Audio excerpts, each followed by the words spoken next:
अस्सलाम वालेकुम जी, मैं हूं ज़िया बलोच। सबसे पहले मेरी दुआ है कि आप दुनिया भर में जहां कहीं भी हों खैरियत की बेहतरीन हालत में हों। सामीन, आज के व्लॉग का आगाज़ करते एक वीडियो से, और ये वीडियो पंजाब के जो दारुल हुकूमत है लाहौर, हमारा सदर मकाम है, वहाँ की ये वीडियो है वज़ीर आला मोहतरमा मरियम नवाज साहिबा के अपने घर के हलके की, अपने उनके जनाब लाहौर की। यहाँ क्या है कि दो मुलजिम हैं जिनको हथकड़ियाँ लगी हुई है, मोबाइल, उनमें से एक मोबाइल भी इस्तेमाल कर रहा है और फखर से बता रहे हैं कि हम अदालत पेश होने के लिए जा रहे हैं। मतलब यहाँ की लाहौर पुलिस की सूरत हाल, इससे आप अंदाजा करें। एक तरफ तो हम कह रहे हैं ना कि देखो जनाब, बलूचिस्तान हमारे हाथ से निकला जा रहा है, लॉ एंड ऑर्डर की बड़ी सूरत हाल है जनाब, और देखें पंजाब में तो बड़ी जबरदस्त किस्म की पुलिसिंग हो रही है, ये पुलिसिंग हो रही है जनाब। इस तरीके से आप मुलजिम को मोबाइल फोन है उसके पास और वो खुद ही हथकड़ियों में झगड़ा, मतलब सरकारी हथकड़ी है, और उसमें वो अदालत जा रहे हैं। क्या कह रहे हैं जरा सुने।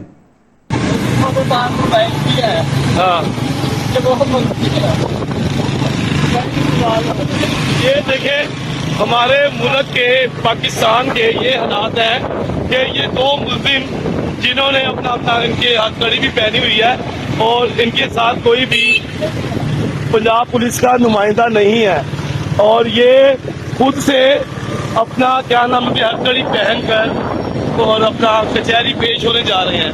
ये अलमिया है हमारे पाकिस्तान का। ये देखें जरा क्या हालात है, हमारी कौम, हमारा मुल्क किस तरफ जा रहा है। ये देखें जरा, ये देखें हालात देखें। ये क्या नाम लेते हैं कि अपना हथकड़ियाँ पहनी हुई नजर आ रही हैं और अपना ये इलाका है मुगलपुरा सदर की तरफ जा रही है लोग कचहरी, और आई थिंक ये मुगलपुरा थाना है। ये आगाज करते हैं बलूचिस्तान की सूरत हाल के हवाले से। खलील अहमद हैं, ब्यूरो चीफ है 92 न्यूज कोयटा में। वो कहते हैं कि कोयटा के मजाफात में जेर तामीर मांगी डैम की हिफाजत के लिए बनाई गई पुलिस चौकी पर 250 अफराद ने हमला किया। 5 घंटे तक फायरिंग का तबादला हुआ, जिसके बाद पुलिस एहलकार, जिनकी तादाद 35 के करीब थी, के पास गोलियां खत्म हो गईं। शिद्दत पसंद तमाम पुलिस एहलकारों को अगवा करके ले गए, जिनमें से 9 एहलकारों को मार दिया गया, जबकि 21 अभी तक उनके पास मौजूद हैं। और अब उन 21 के बारे में भी इत्तलात ये है कि वो भी उनको भी शहीद कर दिया गया है। इस हवाले से DGISPR लेफ्टिनेंट जनरल अहमद शरीफ चौधरी ने बाकायदा प्रेस कॉन्फ्रेंस की। मतलब मामला इतना बिगड़ा है, गुज़श्ता 4-5 दिन से मुसलसल सोशल मीडिया पर बात हो रही थी, और हमारे यहाँ इलेक्ट्रॉनिक प्रिंट मीडिया पर तो छोटी सी सिंगल कॉलम खबर के 15 दहशतगर्द मारे गए। वहां सूरत हाल क्या है कि बलूचिस्तान में धरने हैं, बहुत सारे इलाके हैं जहां हुकूमती रेट खत्म हो गई है, और आज इसकी तस्दीक DGISPR ने भी की है। उनका कहना यह कि हमने बहुत सारे इलाके जाकर बाजियाब करवाए, वहां से शरपसंदों को निकाला है, तो मतलब वो वहां कैप्चर किए हुए थे उन्होंने। तो प्रेस कॉन्फ्रेंस में DGISPR का कहना था, आज बीला में फौजी काफिले की BLA के दहशतगर्दों से इंगेजमेंट का वाकया पेश आया। BLA के दहशतगर्दों से लड़ाई में 14 दहशतगर्द मारे गए। इस कार्रवाई में फौज के एक JCO और 10 जवान शहीद हुए, 11 जवान शहीद हुए। खारान और दालबंदीन में आज ऑपरेशन किए गए। खारान में 6 और दालबंदीन में 8 फितरतुल ख्वारिज के दहशतगर्द मारे गए। यहां सूरत हाल यह है कि इस वक्त जो पश्तून है दहशतगर्द और बलोच दहशतगर्द, उन्होंने आपस में एका कर लिया, और उसके बाद वो इंतहाई खतरनाक शक्ल में सामने आए। DGISPR कहते हैं फितरतुल ख्वारिज के दहशतगर्दों ने जियारत में मांगी डैम पंपिंग स्टेशन के चेक पोस्ट पर हमला किया। पुलिस के जवानों ने बहादुरी से दहशतगर्दों का मुकाबला किया, 15 खारजी जहन्नम वासिल किए। 6 जुलाई को दहशतगर्दों से लड़ाई में पुलिस के 9 जवान शहीद हुए। सिक्योरिटी फोर्सेस के पहुंचने से पहले दहशतगर्दों ने पुलिस जवानों को यरगमाल बना लिया था। पुलिस के इन यरगमाल जवानों का ताल्लुक बलूचिस्तान से था। फोर्सेस ने घेरा तंग किया तो इन बुजदुलों ने 18 पुलिस जवानों को शहीद कर दिया। मांगी चेक पोस्ट वाकये में अब तक 27 पुलिस जवान शहीद हो गए। चेक पोस्ट पर हमले में अब तक 26 खारजी जहन्नम वासिल किए गए। अब DGISPR ने नहीं बताया कि इवन सोशल मीडिया पर बार बार रिक्वेस्ट की जा रही थी, आप असला भेजें, पुलिस वालों के पास असला खत्म हो गया, और 5 घंटे बाद भी उनके पास कुमक नहीं पहुंच सकी। इवन सोशल मीडिया पर इसकी गवाहियां मौजूद हैं, वो खुद लोग बार बार कहते रहे। इवन उन्होंने DC साहब से भी कहा कि हमें खुदा के लिए कुछ ना कुछ हमारी मदद करें, लेकिन उनकी मदद नहीं की गई। और अब वहां होगा क्या? ये जो 21 लोगों को वो लेकर गए, एक एक वीडियो बनाएंगे, एक एक वीडियो बनाई होगी और पूरी दुनिया में इसको प्रोपेगेंडे के लिए इस्तेमाल किया जाएगा। जो हमारे जवान, फौजी जवान शहीद होते हैं या रमाल बनाए जाते हैं, तो वो अपने जनाब नैरेटिव के लिए उनकी वीडियोस बनाते हैं, उनको कहते हैं, उनसे उगलवाया जाता है कि नहीं जी ये दुरुस्त है और जनाब हम गलत है, और हम वाकई कोई इस किस्म का कुछ जारे किस्म की जनाब फोर्सेज हैं इस किस्म की। तो DGI-SPR को सारा कुछ बताना चाहिए था कि इस किस्म की भी सूरत हाल है। DGI-SPR कहते हैं फितरतुल खारिज के दहशतगर्दों ने मजमूम मकासद के लिए मासूम शहरियों को हदफ बनाया। बलूचिस्तान के बहादुर अवाम और पुलिस ने दिलेरी से मुकाबला किया। हन्ना ओड़क में फितरतुल खारिज के दहशतगर्दों ने अवाम पर हमला किया। हन्ना ओड़क के अवाम इन दहशतगर्दों के साथ बहादुरी से लड़े। बहादुर अवाम ने दहशतगर्दों से इलाका खाली कराया। इस दौरान 4 शहरी शहीद, 6 जख्मी हो गए। जी मैं आपको एक वीडियो दिखाना चाहता हूं DGI-SPR साहब कि वहां क्या सूरत हाल है। आप ये कहें ना कि बलूचिस्तान के सारे लोग ही पाकिस्तान के मुखालिफ है, नहीं, पाकिस्तान से मोहब्बत करते हैं, फौज से मोहब्बत करते हैं, इस धरती से मोहब्बत करते हैं, पाकिस्तान के साथ रहना चाहते हैं, लेकिन वो सवाल कर रहे हैं, वो कहते हैं हमें किन लोगों के रहमो करम पर आपने हमें छोड़ दिया है, हम बताएं, हमारे पास कुछ नहीं है, हम किस तरीके से मुकाबला करें। एक नौजवान क्या कह रहा है जरा सुने। जमाल साहब, हम लोगों की एक ही रिक्वेस्ट है, अगर ये स्टेट, ये पाकिस्तान जो खुद को 7वां 8वां एटमी ताकत जो है ना वो तस्वूर कर रहा है, तो जो इसराइल से लड़ना चाह रहा है, जो अब अमेरिका और ईरान का जो है तो सुलह करवा सकता है, जो इंडिया को उनको शिकस्त करवा सकता है, क्या ये 8 किलोमीटर के जो फासले पे ये कैंट है और वो हम लोगों के यहाँ नवड़क है, वहां पे दिन रात मुसलसल 3 घंटे जो है ना वहां पे फायरिंग चल रही थी, वहां पे हमारे जवान शहीद हो रहे थे। क्या ये स्टेट है? इस स्टेट के सामने हम लोग खड़े, क्या ये लोग आए हमारे पास? हम लोगों की इस टाइम जो है ना वो 4 शहीद, नौजवान शहीद है, 7 8 9 जो है ना जख्मी है, 10 12 लापता है। हम कब तक ये कुर्बानी देते रहेंगे? आप लोगों ने हमसे मादनियात ले ली, आप लोगों ने हमारे नवड़क से जो है ना पानी लेके गए, आप लोगों ने बजोर बंदूक आप लोगों ने हमसे गैस ले लिया है, आप लोगों ने 2 नंबर बंदे यहाँ पे बिठा के आप लोगों ने डेचे की जमीनें बनवा दी है। लेकिन क्या आप लोगों ने जो बुनियादी हक है उसको छोड़ के हम लोग सिर्फ और सिर्फ आज जो इhtजाज करने आए वो इसलिए आए कि हम लोग जो है ना सिर्फ जो अमन चाहते हैं। आप लोगों ने हमें छोड़ा क्या है? हम लोगों की यहाँ पे जो अनवड़क की जो बासी है वो कोई 800-900 साल से जो है ना अपनी हिस्ट्री रखते हैं, तारीख रखते हैं।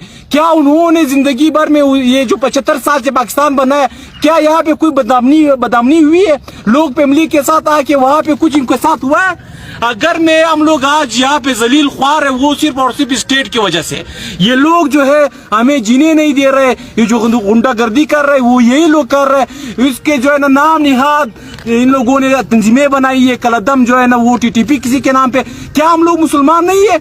मुसलमान जो है अगर इन लोगों को जहाद करनी है, क्या जहाद के लिए कोई और जगह नहीं है? यहाँ पे जो हम लोग आबा व अजदाद से मुसलमान है, क्या कौन सी चीज हम लोगों में कम है कि हम लोग जो है ना हम ये लोग आके हम लोग तंग कर रहे हैं? तो अगर हम लोगों की जो है ना इंशाल्लाह ये सारे नौजवान यहाँ पे बैठे, हम सब शहीद होंगे अपने इलाके पे, लेकिन इंशाल्लाह कभी पीछे नहीं हटेंगे। ये बगौर DGI-SPR कहते हैं पाकिस्तान की खुशहाली और तरक्की के दुश्मन दहशतगर्दी के वाकयात में मुलव्विस हैं। दहशतगर्दाना कार्रवाइयां भारत और वो कुव्वतें करवा रही हैं जिनको पाकिस्तान की इज्जत और इस्तेहकाम बर्दाश्त नहीं होती। अफगानिस्तान की सरजमीन गैर कानूनी अफगान तालिबान रजीम के जेर कब्जा इस दहशतगर्दी के लिए इस्तेमाल हो रही है। दहशतगर्दी के इन वाकयात में ज्यादातर मारे गए दहशतगर्द अफगान थे। जी भारत करार है, वो जिस तरह आपने कहा ना कि जहाज खरीदा है, तो जी खरीदा है, जी वो भी यही कहते हैं कि जी दहशतगर्दी भारत करा रहा है, जी करा रहा है।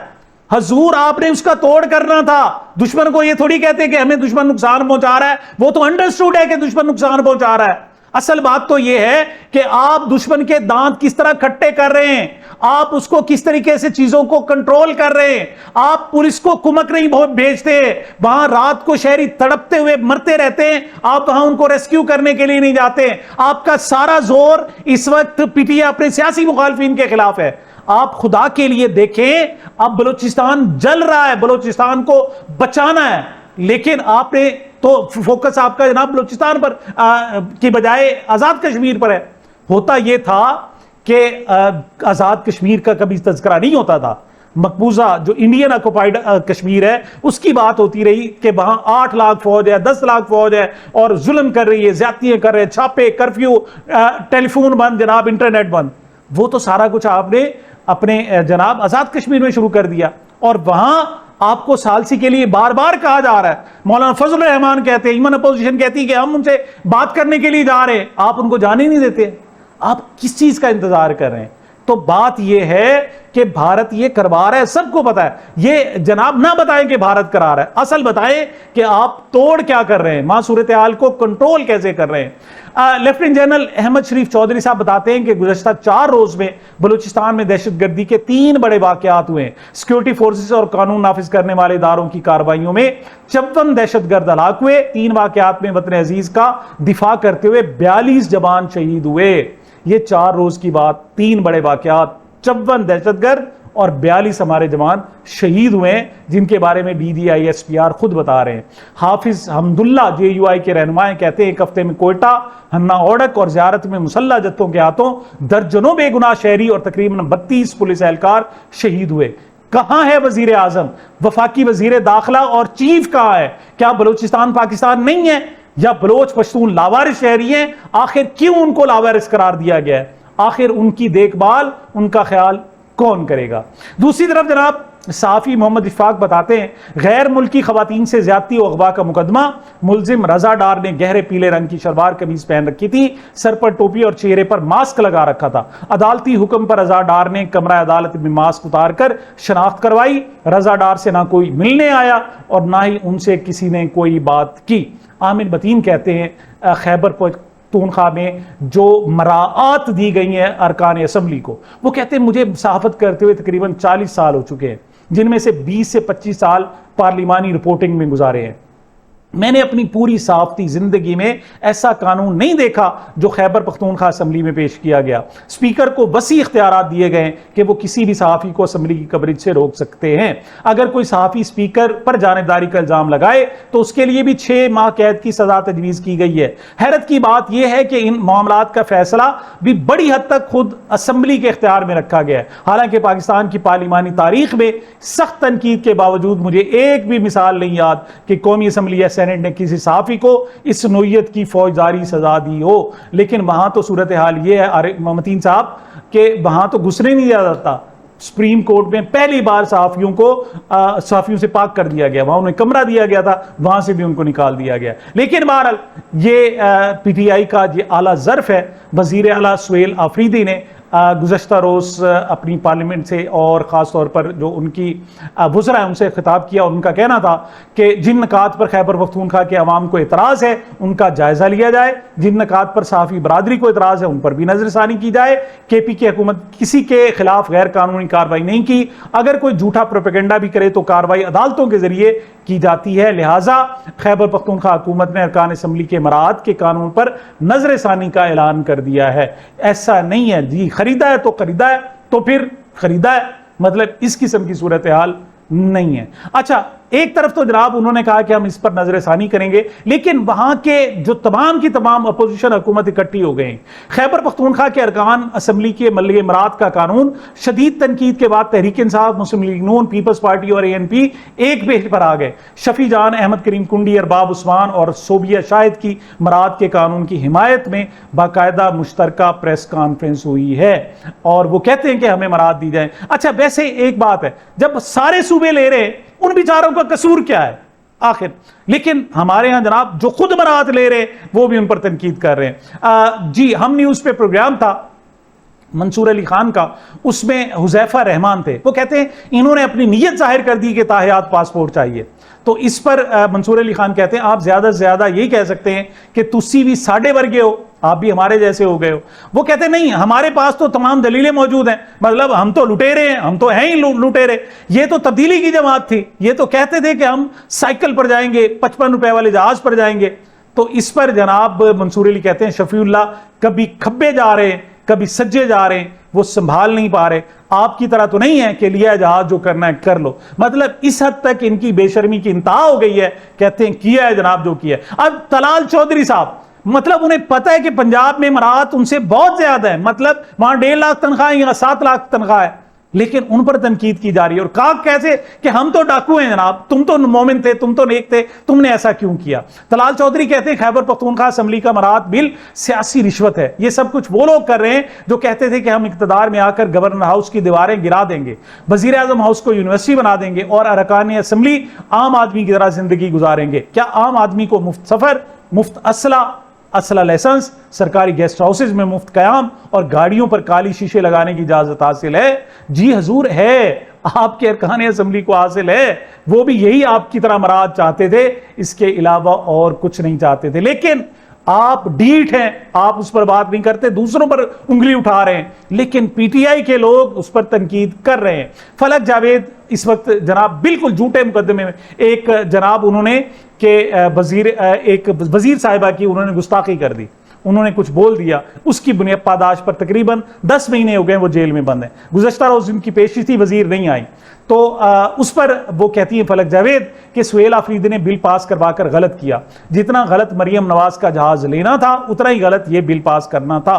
केपी में गंदम के बहरान की वजह से लोग भूखे मर रहे हैं। वो शख्स जो चाय के साथ दूसरा बिस्किट नहीं देता था, इमरान खान, उसके नाम की हुकूमत बनाकर ये लोग बेगैरतियां कर रहे हैं। ये 5 रुपए टैक्स से बचने का फैसला कर रहे हैं। उन लोगों को शर्म आनी चाहिए। मतलब ये वो लोग हैं जो जेल में रहते हुए भी अपनी हुकूमत पर तनकीद कर रहे हैं। फलक जावेद फिर कहती हैं अगर किसी को यह ख्याल गुजरता है कि जेलें काटना आसान है, हम जब बाहर आते हैं तो बड़े हंसते हुए आते हैं, तो अपनी माँ बहनों को भी कैद खाने में भेज दें और देखें कि इन हालात में जब एक चक्की के अंदर लोड शेडिंग होती है तो वो चक्की किस तरह जहन्नमजार बन जाती है। फलक जावेद ने क्या कहा, जरा सुने। लगता है कि जी हम लोग अगर हंसते हुए आते हैं बाहर तो हमें कोई प्रॉब्लम नहीं है। बेशक अपने घरों की खवातीन को वहाँ भेज के देखें कि वहाँ पे हम लोग किस तरह रहते हैं कि पूरी रात जब लाइट नहीं आती तो 8 बजे 10 की चक्की जो है वो जहन्नुम बन जाती है, 7 दिन पानी नहीं आता। लेकिन हम शिकवा नहीं करते क्योंकि हमारा लीडर इमरान खान हमसे ज़्यादा तकलीफ काट रहा है, और अगर वो शिकवा नहीं करता तो हम शिकवा क्यों करें। 10 माह मुझे हो गए हैं क्योंकि एक minister disinformation Usman Bukhari ने मेरे पर झूठा इल्जाम लगाया, जिसे साबित करने के लिए वो आज से कभी अदालत के अंदर पेश नहीं हुई है, मगर मुझे इंसाफ नहीं मिला। तो इस जो 2 लड़कियां इनको इंसाफ नहीं मिलेगा। इस वक्त पंजाब के अंदर आए दिन छोटे बच्चों के साथ ज्यादती हो रही है, बच्चे गड्ढों में गिर के मर रहे हैं और यहाँ पे इस तरह के वाकयात हो रहे हैं क्योंकि जब आपकी जो शराफिया और जो बैठे हुए हुकूमत के अंदर लोग वो मेरिट के बगैर आए होते हैं तब यही काम होते हैं। लेकिन वो तो मरियम नवाज साहिबा तो कहती हैं औरतें मेरी रेड लाइन है, आप क्या बातें कर रही हैं? वो तो ये भी कहती है मैं सबकी माँ हूँ, मगर जो सलूक हमारे साथ करवा रही है जेलों के अंदर वो आप देख लें आके वहाँ पर। भाई वाकई में इस निज़ाम को तेजाब से गुस्ल देने की जरूरत है कि निज़ाम कब खराब हो चुका है। जी, इमरान खान हमारी ब्यूरोक्रेसी, इवन हमारे जो एहलकार हैं, सरकारी एहलकार, उनकी अच्छी तनख्वाहों के हामी हैं। वो कहते हैं कि उनको अच्छी तनख्वाहें दी जानी चाहिए, लेकिन वो लोग जो अवाम के पैसे पर सियासत करते हैं वो कहते हैं उनको बहुत ज्यादा प्रिविलेज नहीं लेने चाहिए, उनको बहुत ज्यादा मरात, वो फिर अवाम के साथ रहें, जितने वसाइल उनके पास हैं उनके पास भी उतने होने चाहिए। लेकिन जो एहलकार हैं, सरकारी मुलाजमीन हैं, उनको आप मरात दें, उनको अच्छी तनख्वाह दें। अगर अच्छी तनख्वाह नहीं देंगे तो फिर वो क्या करेंगे, करप्शन करेंगे। करप्शन की एक जनाब मैं बड़ी मिसाल आपको दिखाना चाहता हूं। ये भारत है, 300 करोड़ रुपए के गैर कानूनी असासों के इंकशाफ पर तेलंगाना के डीएसपी गिरफ्तार कर लिया गया। छापों के दौरान विलाज, कई रिहायशी मकानात, प्लॉट्स, फ्लैट्स, तजारती इमारतों में हिस्से, कमर्शियल प्रॉपर्टीज, तेलंगाना कर्नाटक में ज़रूरी अराजी, मौदनियात की एक कंपनी में 75 लाख रुपए की सरमायाकारी और दीगर अमलाक का इंकशाफ। एक घर से तकरीबन 3,60,000 रुपए, दूसरे घर से 40 लाख रुपए नकदी, तकरीबन 2 किलोग्राम सोने के जेवरात, 20 किलोग्राम चांदी का सामान भी बरामद किया। मतलब अब जब आप अच्छी मरात उनको नहीं देंगे तो फिर करप्शन शुरू हो जाएगी और फिर करप्शन इस हद तक फैल जाएगी। जी, जरा मियां वाली चलते हैं। तहरीक इंसाफ कहती है हुकूमत ने मियां वाली के 200 बिस्तरों वाले मदर एंड चाइल्ड अस्पताल से इमरान खान की तख्ती हटा दी। इमरान खान के नाम की तख्ती हटाना एक बार फिर इस बात का सबूत है कि मौजूदा हुक्मरान सियासी मुखालफिन का मुकाबला कारकर्दगी से नहीं बल्कि तारीख मिटाने की कोशिशों से करना चाहते हैं। अबूजर सलमान नियाजी चूंकि मियां वाली से मुंतखब हैं, वो कहते हैं शर्मनाक अम्र यह है कि वजीर आजम इमरान खान साहब के नाम की तख्ती जो 200 बेड मदर एंड चाइल्ड अस्पताल और नर्सिंग कॉलेज मियां वाली के मेन गेट पर नस्ब थी, उखाड़ कर स्टोर रूम में फेंक दी गई। इमरान खान साहब ने तकरीबन 3 अरब रुपए की लागत से मुकम्मल होने वाला ये मदर एंड चाइल्ड अस्पताल मियां वाली के अवाम को तोहफे में दिया था, जो ना सिर्फ मियां वाली बल्कि पूरे सरगोदा डिवीजन के लिए एक अजीम तिब्बी सहूलत था और जिसका इफ्तिताह उन्होंने दिसंबर 2022 में खुद किया था। मौजूदा फॉर्म 47 की हुकूमत ने इस अस्पताल को खत्म करके डिस्ट्रिक्ट हेडक्वार्टर अस्पताल में जम कर दिया। ये डेट सही नहीं होगी, दिसंबर 2022 है। सच्ची बात यह है कि वहां मार्च अप्रैल के दरमियानी तो बाकायदा वहां से जनाब उनकी हुकूमत ही ख़त्म कर दी गई थी। अच्छा, वो कहते हैं मौजूदा फॉर्म 47 की हुकूमत ने इस अस्पताल को ख़त्म करके डिस्ट्रिक्ट हेडक्वार्टर अस्पताल में जम कर दिया और अब इमरान खान साहब के नाम की तख्तियां भी उतारी जा रही हैं, जिससे वाज़ेह होता है कि हुकूमत इमरान खान साहब के अवामी मनसूबों की शनाख्त और तारीख मिटाने की कोशिश कर रही है। हालांकि अवामी मनसूबे किसी सियासी जमात के नहीं बल्कि अवाम की मलकियत होते हैं। मोहम्मद ज़रीफ कहते हैं साबिक वज़ीर आज़म इमरान खान को एक बार जेल से तिब्बी मुआयने के लिए पिम्स अस्पताल लाया गया तो एक डॉक्टर ने बानी पीटीआई से कहा आपका ऑटोग्राफ लेना है। डॉक्टर बजिद हो गया कि मैंने हर सूरत लेना है। वहां मौजूद हुकाम ने कहा मेहरबानी करें, आपके एक ऑटोग्राफ से हमारे लिए मुसीबत बन जानी है, आप ऑटोग्राफ ना लें वरना हमारे लिए बहुत मुश्किल सूरत हाल हो जाएगी। और ये लोग जनाब एक डॉक्टर को ऑटोग्राफ नहीं लेने देते और दूसरी तरफ इनका इस्तेहकाक अलबत्ता बहुत मौजूद है। खबर है कि पंजाब असम्बली की इस्तेहकाक कमेटी का इजलास हुआ जिसमें डीपीओ जंग साजिद हुसैन खोकर के ईवान में दाखिल होते वक्त अरकान असम्बली को सैल्यूट ना करने पर कमेटी इजलास में एहतजाज किया गया। एहतजाजन रुकन असम्बली बिलाल यामीन ने इजलास छोड़ने का ऐलान कर दिया। डीपीओ ने अपनी गलती का एतराफ़ करते हुए अरकान असम्बली से गैर मशरूत माफ़ी मांग ली, मतलब इससे इनकी ईगो बच गई होगी। दी न्यूज़ की खबर है हुकूमत का ओगरा के गैस टैरिफ में कमी के फैसले के बावजूद आवाम के लिए गैस की कीमतों में कमी ना करने का फैसला। अंदाजों के मुताबिक SNGPL को तकरीबन 44 अरब रुपए जबकि SSGC को तकरीबन 2.5 अरब रुपए का सरप्लस हासिल हो जाएगा। मतलब ये तकरीबन 46.5 अरब रुपए अवाम की जेबों पर इन्होंने डाका डाला है। जब कीमतें बढ़ी थी तो इन्होंने कहा था कि आलमी जंग शुरू हो गई जनाब, देखो ईरान अमेरिका की जंग और कीमतें तेल की ज्यादा। हालांकि इन्होंने 35 दिन का तेल खरीदा हुआ था लेकिन पहले दिन से इन्होंने 150 रुपए लीटर तक बढ़ा दिया और अब जब कीमतें कम हो रही हैं तो अवाम को वो रिलीफ पास ऑन नहीं कर रहे, जुल्म कर रहे हैं, डाका डाल रहे हैं। दानियाल अजीज कहते हैं मुझे हैरत होती है कि हमारी कौम में बर्दाश्त का मादा किस कदर बढ़ गया है। दुनिया के कई ममालिक में अगर महंगाई 4 से 6% तक पहुंच जाए तो लोग सड़कों पर निकल आते हैं। ये बेरोजगारी और गरीब के जो आदाद शुमार हैं 21 साल बुलंद तरीन सतह पर आ गए। 21 साल में ये सबसे ज्यादा महंगाई है। हकीकत यह है कि इनके पास कुछ नहीं है बेचने को, ना इनके पास वजीर खजाना है, ना मुआशी टीम है और ना ही कोई फलसफा है। ये बस अवाम को एक ही जगह घुमाते फिर रहे हैं और अब तो इन्होंने आसान सा नुस्खा हासिल कर लिया जनाब कि क्या जिस तरह से भी हो अवाम की जेबों पर डाका डाला जाए। 3 चीजें खास तौर पर आप गैस, बिजली और पेट्रोल महंगा कर दें। जितना मर्जी महंगा करते जाएंगे ये लोग नहीं बोलेंगे, हालात बेहतर होते जाएंगे। तो इस तरीके से मुल्क चलाए नहीं जाते, याद रखना, इस तरीके से मुल्क डूबते हैं। और इस वक्त के जो हुक्मरान है, जो पूरी रजीम है, वो मुल्क को डुबोने पर तुली हुई है। सामीन, ये मेरी अब तक की गुजारिशात थी। मुझे अपने इस चैनल को अपनी मोहब्बतों और दुआओं में याद रखिएगा। मिलते हैं छोटे से वक्फे के बाद।